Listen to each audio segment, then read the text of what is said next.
Assalamualaikum warahmatullahi wabarakatuh. Salam sejahtera bagi kita semua. Apa kabar semuanya? Semoga selalu dalam keadaan sehat ya. Bertemu lagi dengan saya, Ibu Tresna, pada mata pelajaran IPS.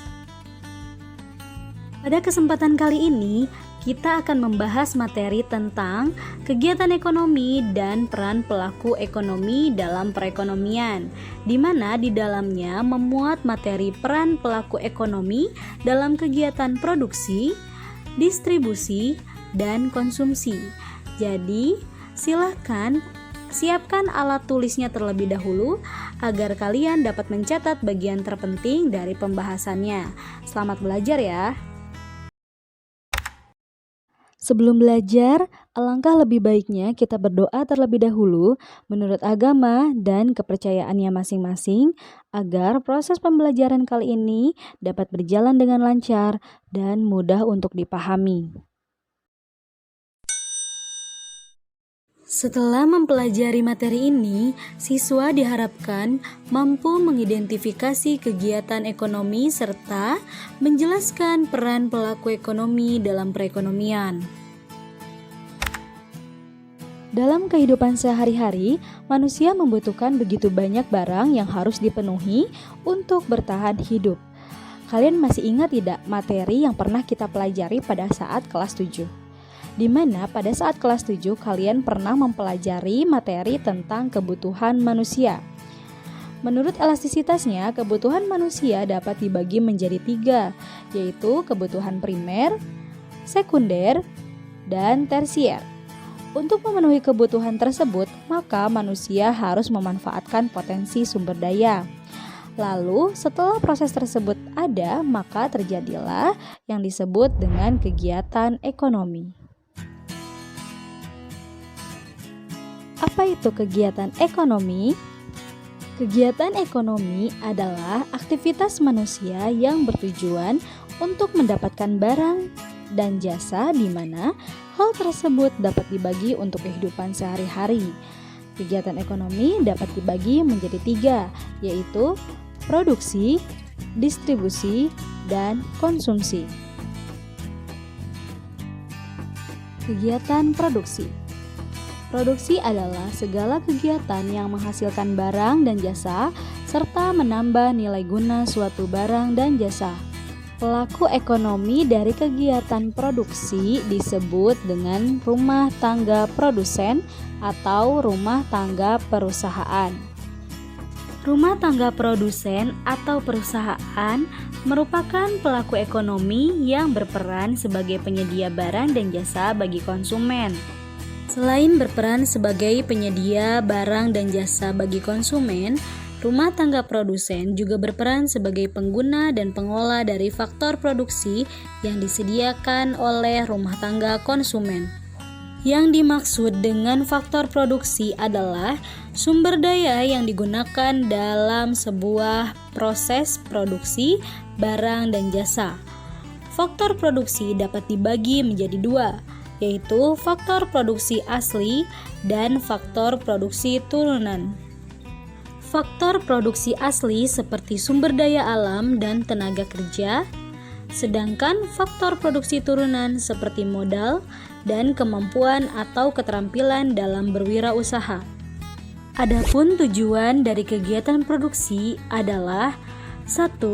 Menghasilkan barang atau jasa, 2. Memperluas lapangan kerja, 3.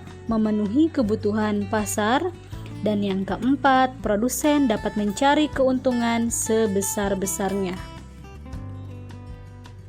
Kegiatan ekonomi yang kedua adalah kegiatan distribusi. Distribusi adalah kegiatan yang dilakukan oleh orang atau suatu badan untuk menyampaikan suatu barang atau jasa dari tangan produsen ke tangan konsumen yang membutuhkannya. Pelaku dari kegiatan distribusi adalah distributor. Tujuan kegiatan distribusi antara lain adalah membeli barang-barang dari produsen untuk kemudian dijual kembali kepada konsumen serta menciptakan pemerataan penyebaran hasil produksi. Pendistribusian dapat terjadi antar daerah, antar pulau, dan antar negara. Mengapa pendistribusian bisa begitu luas ya penjangkauannya? Hal tersebut dikarenakan adanya faktor pendorong dari distribusi antar daerah, pulau, maupun negara. Yang pertama adalah karena adanya sumber daya alam yang berbeda, maka hal tersebut dapat mempengaruhi ketersediaan pasokan barangnya pun berbeda. Yang kedua adalah karena alat angkut atau transportasi yang memadai. Kalau sekarang bisa kita lihat, untuk wilayah pengiriman antar daerah itu bisa melalui transportasi darat seperti motor maupun mobil. Untuk antar pulau bisa menggunakan transportasi laut atau transportasi udara. Sedangkan untuk lintas negara bisa menggunakan transportasi udara.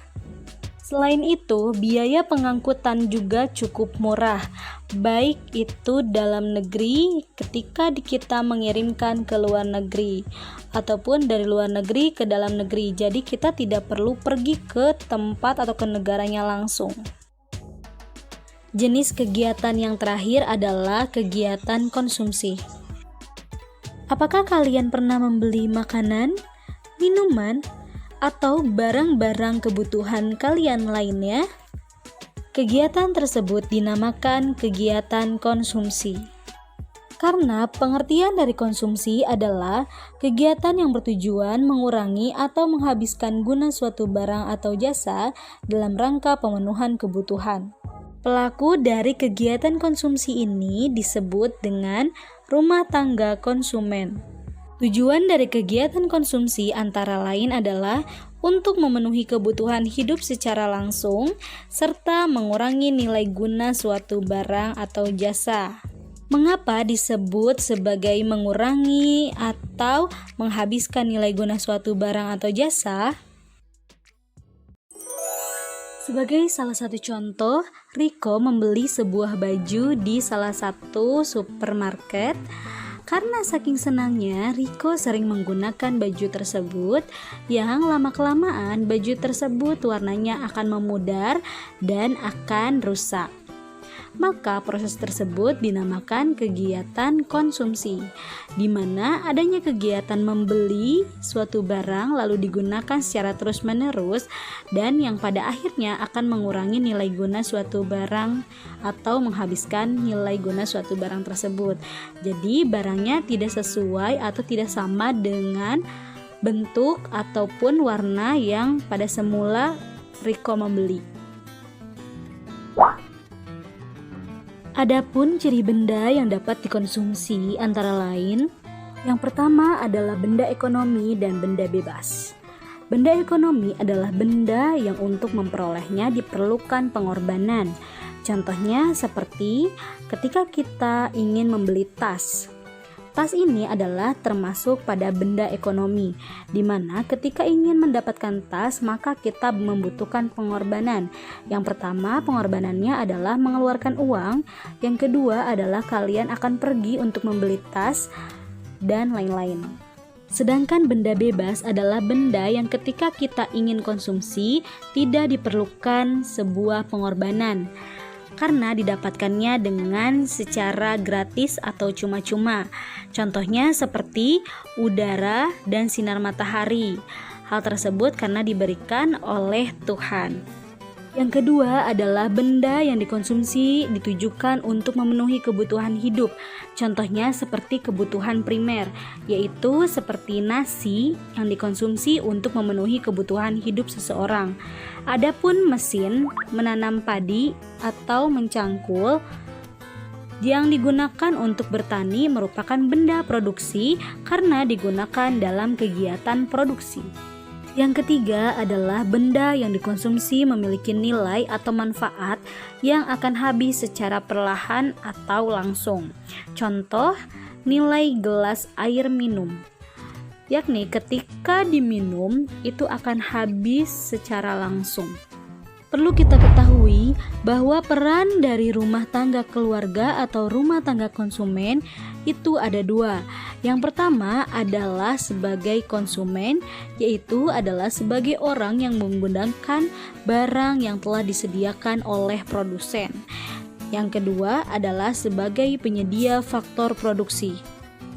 Setelah kita membahas kegiatan ekonomi, selanjutnya adalah mengenai peran pelaku ekonomi, di mana peran pelaku ekonomi dapat dikategorikan menjadi 4, yaitu 1. Rumah tangga produsen, 2. Rumah tangga konsumen, di mana kedua rumah tangga ini sudah saya tadi jelaskan pada materi kegiatan ekonomi produksi dan konsumsi. Selanjutnya, poin yang ketiga yaitu rumah tangga negara, dan yang keempat adalah rumah tangga luar negeri. Rumah tangga negara atau pemerintah merupakan salah satu pelaku ekonomi, di mana pemerintah memiliki 3 peran penting, yaitu sebagai regulator, konsumen, dan produsen. Mari kita bahas satu persatu ya. Pemerintah berperan sebagai pengatur atau regulator dalam perekonomian suatu negara, di mana perekonomian harus diatur sehingga perekonomian dapat menyejahterakan masyarakat secara adil dan merata. Regulasi dan aturan yang dibuat oleh pemerintah antara lain berupa pemberian subsidi pada perusahaan dalam negeri sehingga mampu bersaing dengan produk dari luar. Selain itu, peran pemerintah juga menentukan besarnya pajak dan memberikan izin pendirian swalayan atau minimarket. Peran yang kedua adalah sebagai konsumen. Seperti halnya rumah tangga keluarga atau rumah tangga konsumen, rumah tangga pemerintah juga memiliki peran sebagai konsumen. Contohnya, kantor dinas pendidikan untuk menjalankan aktivitas sehari-hari, membutuhkan kertas, printer, dan tinta. Untuk itu, pemerintah harus membeli ke perusahaan atau produsen. Nah, yang terakhir adalah peran pemerintah sebagai produsen, di mana pemerintah juga dapat menjalankan perannya sebagai produsen, memproduksi barang atau jasa. Salah satu bentuknya adalah Badan Usaha Milik Negara atau BUMN.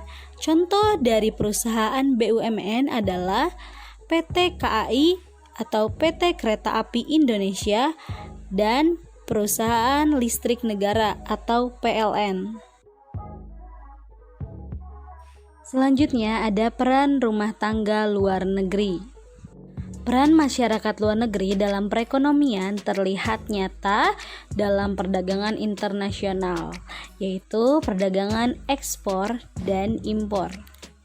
Sebagai contoh dari perdagangan internasional adalah Indonesia mengekspor produk tekstil ke negara Jepang dan negara Jepang mengimpor kendaraan bermotor ke Indonesia.